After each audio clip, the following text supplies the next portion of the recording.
Alam mo ba na may billion-dollar nuclear power plant sa Pilipinas na hindi kailanman pinagana?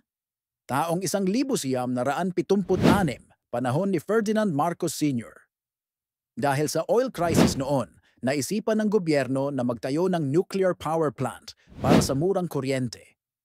At dito isinilang ang Bataan Nuclear Power Plant. Itinayo ito sa Morong, Bataan.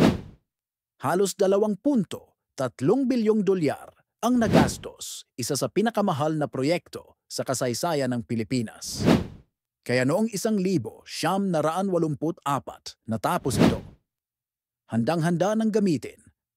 Pero may problema. Una, may mga issue sa kaligtasan.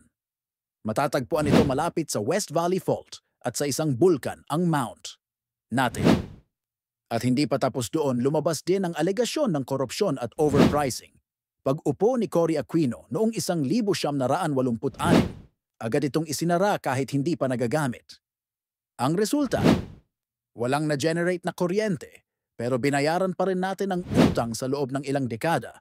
Aabot sa 64 na bilyon ang nabayaran ng Pilipinas sa proyekto. Ngayon, nariyan pa rin ang planta. May mga panukala na buksan o i-rehabilitate ito, lalo na't tumataas ang demand sa kuryente. Pero ligtas pa kaya ito? At may tiwala pa ba ang publiko? Ang tanong, sayang ba ito o naging tamang desisyon ang di ito paganahin?